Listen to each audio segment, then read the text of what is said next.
سلام دوستان، خوش اومدیم به اولین ویدیو لانگ ما امروز اومدیم که آموزش ادیت رو توی کپ کات بدیم. یعنی اومدیم که توی کپ کات ادیت براتون بزنیم و ببین که مراحلش چطوریه. شما وقتی وارد کپ کات میشین با همچین صفحه روبرو میشین که وقتی روی کریت پروژکت کلیک کنید وارد یک صفحه کاملا جدید میشید که شما اگر خیلی از کاراتون، یعنی تمام کارتون رو توی اینجا انجام بدین.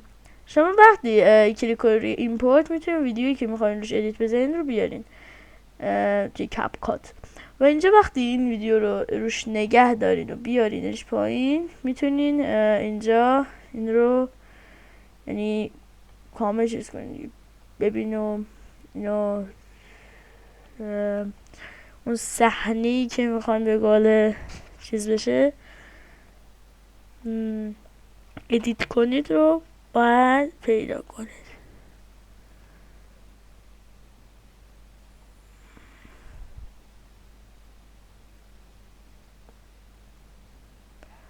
اینجاست. بگید کلا آقا جون تو ساندویچ بله همینجا بود. کلا من سوس زیاد میخوام. چی؟ من سوس تو زندگی اینجاست. من همینو میارمش تا همینجا. حالا میبرم و نگاش بگید کلا آقا جون تو ساندویچ منو باید بخوری، نصفشو میدم منم میگم باید تو چیزی سس درست کیو کنی. میخوری؟ من سس عمو رو. این کینگ لبخندش ثانیه ای رد میشه، به خاطر این باید چیز کنیم. حالا اینجا رو میبریمش عقب تا بتونیم اون ویدیو رو قشنگ اون لحظه‌ای که این اتفاق به قول افتاد رو بتونیم، یعنی اون صحنه‌ای که میخوام ادیت بزنیم همین است. حالا یه بار ویدیو رو ببینیم. بگید کلا آقا جون تو ساندویچ منو باید بخوری، نصفشو میدم منم میگم باید تو چیزی سس درست کیو کنی. میخوری؟ من سس عمو رو. خب شما وقتی رسید ثانیه آخر ویدیو از اینجا یه فریز 3 ثانیه میگیرین و که سس عمو رو.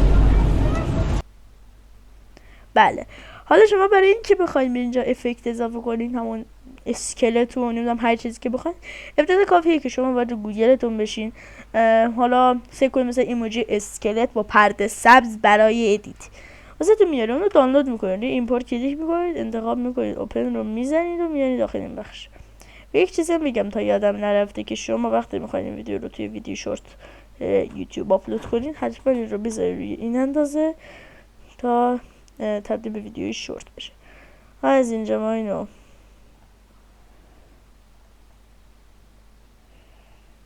بیاریمش پایین.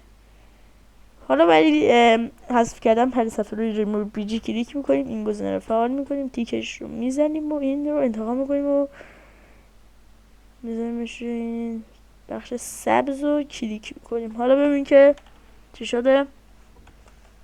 بگید کلا آقا جون تو ساندویچ منو باید بخوری، نصفشو میدم منم میگم باید تو چیزی سس درست کیو کنی. میخوری؟ من سس عمو رو.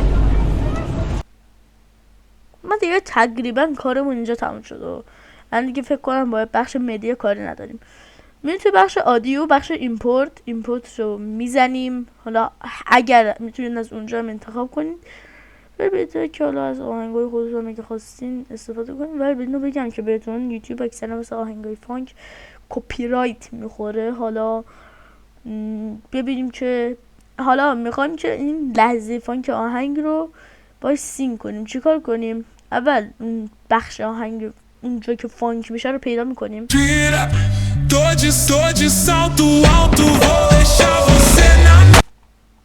دقیقا همینجاست. خب میریم اول این رو برمیداریم، اینجا که نگه داشتیم رو میاریم میذاریمش اینجا، برمیگردیم توی این بخش فریز قرار میدیم، آهنگ میبریم این پشت. حالا میریم از این ور همینو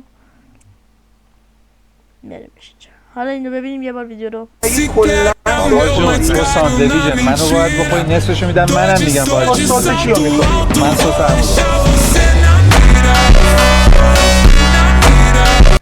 حالا اینجا این مشکلی که هستش اینه که صدای زیاد مثل صدای گفتگوی اینا نمیاد، به خاطر همینه که مخاطب اذیتشون نمیدونه بفهمه که اینا دارن چی میگن.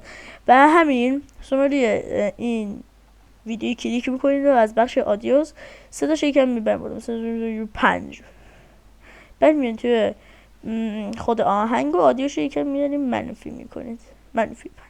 حالا یه بار گوش بدیم. آقا جون تو ساندویچ منو باید بخوری، نصفشو میدم منم میگم باید. تو سس کیو میخوری؟ من سس عمو.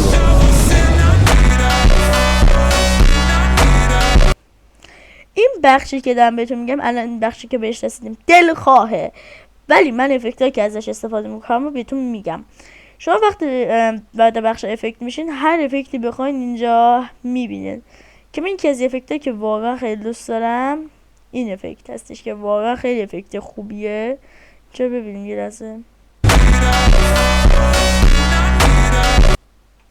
حالا چون که یکمی فیلتر شکن زده اینا یکم مشکله و میبینین که اصلا نمیاد، شما برین که با فیلتر شکن یا DNS اینا بزنین که بتونین واردش بشین. ولی سه تا افکتی که من خیلی استفاده میکنم این افکت، یکی دیگه افکت اولد تیوی، یکی دیگه هم فلشی دنس. این فلشی دنس باعث میشه که این یک چطور میگن بلرزه. اولد تیوی هم باعث میشه که صفحه حالت دارک و سیاه خاصی بگیره به خودش. حالا یه بخشی هم که هستش تو بخوای مثلا چیز کنی، اسم تو زیر ویدیو بذاری، اسم چنل تو، وارد بخش تکست میشین، این رو اد میکنین دیفالت تکست رو، اینو روی کل ویدیو اینطوری میذارین. یعنی که بخوایم میتونی مثلا بگی که مثلا وسط ویدیو یه جوری مثلا بیاد و بره. من خودم همیشه از این استفاده میکنم. حالا شما روی این کلیک میکنین، دیفالت تکست رو از این بخش پاک میکنید، والا هر چیزی که بخواین میذارین به جاش.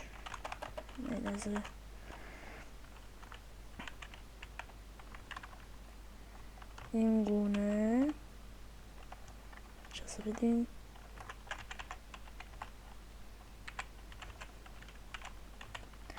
این گونه میاد. حالا از این بخش شما میتونید کالرش رو انتخاب کنید، اما رنگش رو میتونید انتخاب کنید و بعدش اینو جایگذاری کنید. خب اینجا میتونید فونت های مختلف رو براش بذارین و حالا هر کاری که بخواین انجام بدین و خلاصه هر چیز خوبیه.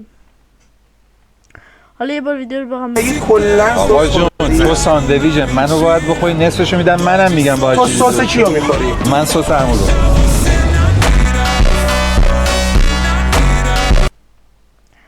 ببین که الان اینجوری دیگه ویدیو کلا آماده شده و شما میتونید افکت دلخواهتون رو روی ویدیو بذارین. حالا مشکلی که خیلی‌ها دارن اینه که نمیتونن اینو سیوش کنن و میگن که شما باید اکانت پرو داشته باشید. یعنی من انگار دارم 2 تا آموزش رو توی یه ویدیو میذارم، هم آموزش دید، هم آموزش دور زدن این اکانت پرو، اینجور چیزا. شما میذارید روی گزینه بک ادیت، همه اینا رو، همه نوارها رو انتخاب میکنید، راست کلیک میکنین و از اینجا این گزینه رو انتخاب میکنید. دوباره روش راست کلیک میکنید و روی این گزینه کلیک میکنید. منتظر میمونید که این صد شه.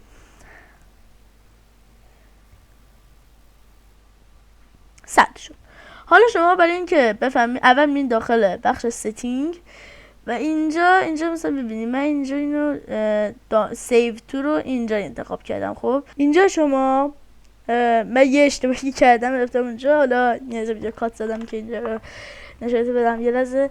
یعنی شما وقتی روی این گزینه کلیک کنید و اینو بزنید از همینجا مستقیم باید بدید، یعنی میذارید روی سی، بعد گیمز، بعد اینجا حالا هر جایی که سیو کرده باشین روی این میزنید، بعد این بخش و ویدیو رو انتخاب میکنید، اوپن رو میزنید. آقا جون تو ساندویچ منو باید بخوری، نصفشو میدم منم میگم باید. تو سس کیو میخوری؟ من سس عمو. شما روی این گزینه کلیک میکنید و حالا یه بار ویدیو ببینیم که دقیق بفهمید که همه چی سر جاشه.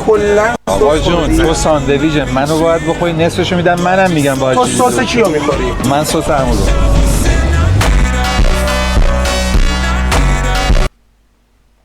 حالا یه جور دیگه مشکل ما حل شده. وقتی روی این گزینه بزنین شما میتونید که کاملا ایزی و راحت حالا شما میتونید مسیرش رو هم انتخاب کنید که مثلا من مسیرش رو همینجا انتخاب میکنم. خب هر جا میتونیم بزنید روی این گزینه میزنید و اگه کلا آقا جون تو ساندویچ منو باید بخوری نصفشو میدم منم میگم باید تو چیزی سس بخوری. چیو میخوری؟ من سس عمو.